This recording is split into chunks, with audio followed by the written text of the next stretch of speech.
we got head coach John Freelo here. Any questions for Coach? Coach, they were obviously pressing beginning of the first half, and I thought that the energy of the team was definitely matching, and then they started pulling away the last 5 minutes. Of the first half? Of the first half, I'm sorry, the first half. Yeah. Any comment on that particular swing? What happened? Yeah, I mean, it only takes 5 minutes for our team. You know, in the Bahamas, it took 3 minutes and 42 seconds. We were ahead by 10, I think, in the Bahamas. And we have swings in a game. It could take 2 minutes for us, 3 minutes, 5 minutes. The question is, obviously the magical question is, well, how do you stop that? And we have to be able to play with better composure. And I don't think it was so much the pressure, because they did steal it one time, like in the backcourt, but I don't think it was their pressure full court. I think we just missed our reads when a guy was open.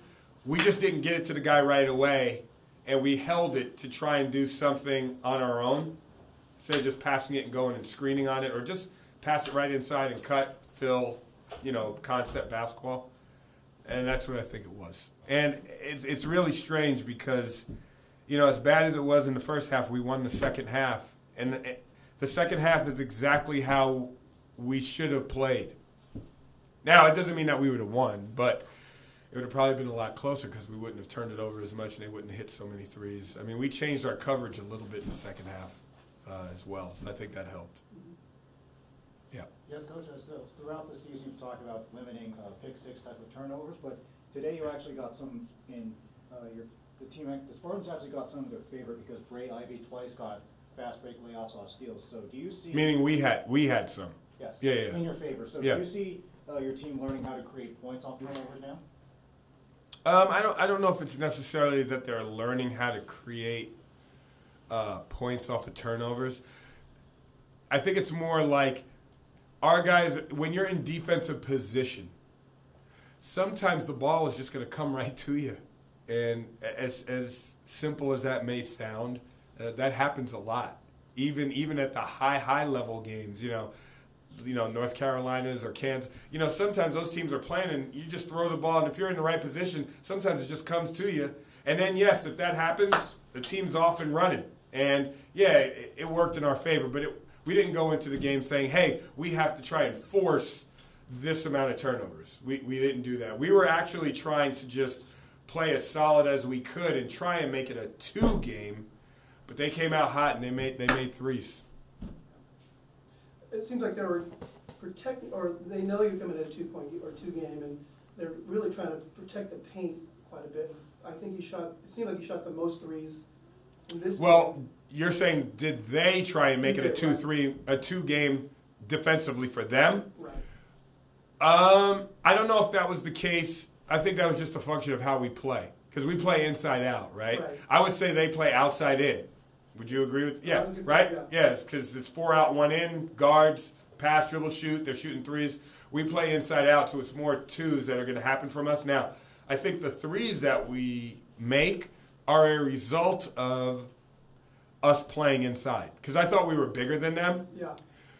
So what happens is you're going to find, hopefully you create double teams. And they double-teamed us one time in the second half, and we swung it all the way around to Seneca Knight. He made a 3. That was a function of us playing inside, not a function of Seneca just making a great shot one-on-one. We threw it in, they doubled, pass, 3. So that's how we play. I don't think it was them necessarily forcing us into 2s, if that makes sense. Yeah. Yes, Coach. So, in the past 2 games, you did not call any timeouts during big runs by our opponents. First, the 25-0 run by St. Mary's, and tonight the 21-3 run by Fresno State. Was there any strategic reason why you passed on 3 chances to do so? Absolutely, absolutely. The reason why I passed on them is because our team has to learn how to get through adversity, and I don't want to use all my timeouts in the first half. So I'm not going to call like 3 or 4 timeouts in the first half. No, I'm going to use 1, and then we have media timeouts too. So if someone's on a run, if it's a long run like that, there's going to be probably 1 or 2 media timeouts in that, right? Because the ball is going to be a dead ball, there's going to be a foul, there's going to be something that's going to happen, and that's when you use those timeouts to talk to your team.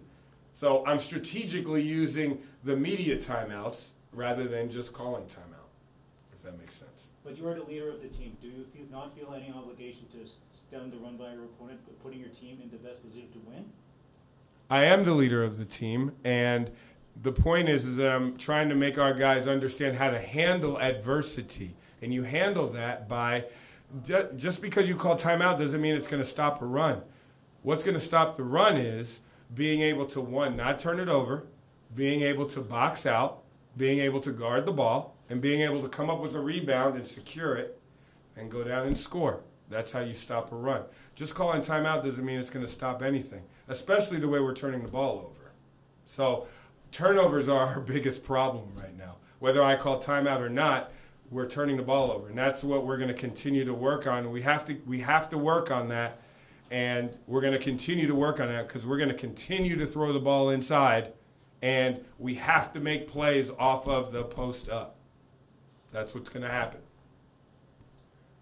Would that be a main point in practices preparing for your next matchup at Nevada? Well, yeah. I mean, now last year they weren't as big as us, but obviously very potent offensively. They do have a big guy now, so they have two big guys now. But again, you're playing the sixth best team, maybe 5 or 4 by the time next week comes around, right? They're very talented. We still have to play the way we're going to play. Yes, they're going to play us. They might play us one-on-one in the post. And then we'll see if we can score over in the post. But we're going to play inside out, and then after that, if it breaks down, we're going to get into ball screens, and that's where our guards are going to have to make some plays. I thought Zach Chappelle was great tonight as a freshman coming off the bench, had a spark. He's one of our guards that can really play fast and make plays off the dribble, so he's going to play a lot more.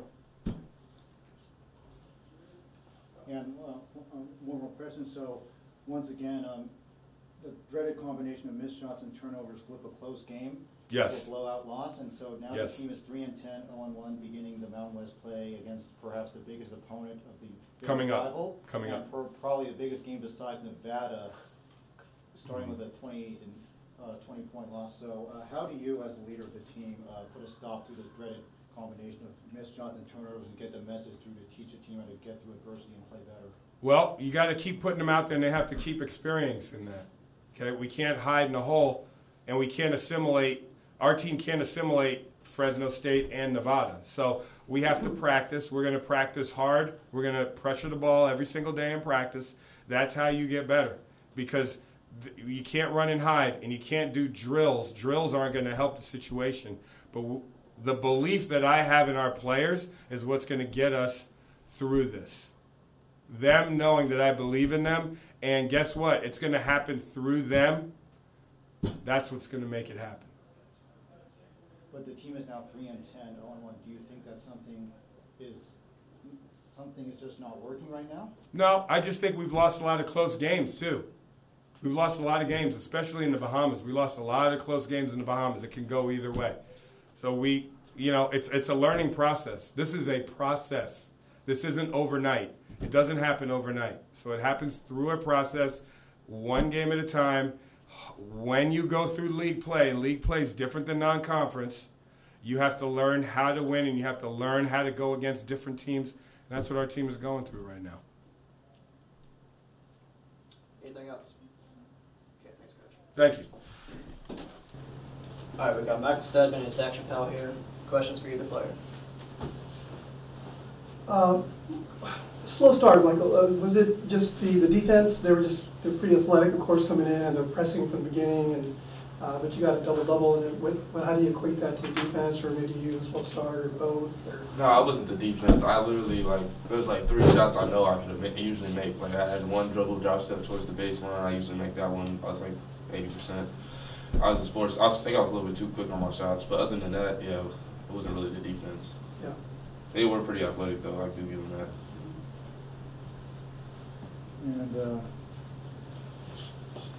question for Zach Chappelle. So talk about your game coming off the bench tonight, and I think when you came off the bench, that was when San Jose State must have been behind 20 points, yet you hit a basket that I think sparked your team tonight. Yeah, Fresno, they're a good team every year, and you know, I wanted to just bring a spark off the bench, just play hard as I can, and if I get shots, take them. If not, find my teammates, find, you know, our scorers, Mike and Noah, our shooter, as much as I can. So I was just trying to come in and play hard.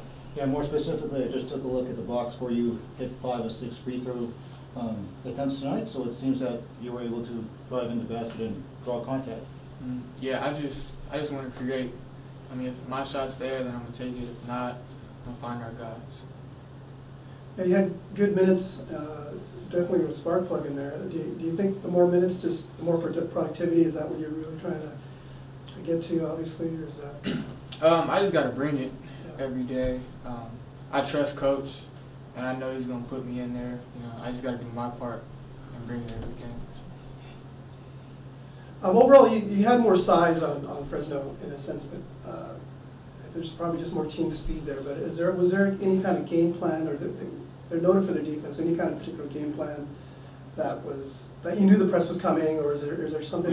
We were pretty adamant in getting the ball inside. They didn't really press as much as I thought they would, but when they did, I think we kind of handled it pretty good. Besides one turnover we had, or a couple turnovers we had on the press, but. Other than that, our game plan was to get inside, and then if they doubled, push it back out. So I think we executed on 50-50 of the game on that part, because we had some turnovers throwing the ball out of the post, and we just didn't finish the ball at the rim. Anything else? Another question. Going into your next game at Nevada, tough powerhouse team. What do you guys look to, change heading over there?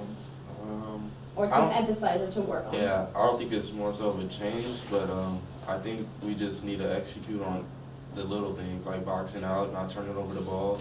And that's like playing the number 4 team in the nation. That's like what competitors like us look forward to. So I think we'll have the energy to play out. And we're playing on TV, I think, too. So that should even give us more energy to play. But we should be having played 100% every game, no matter who we play.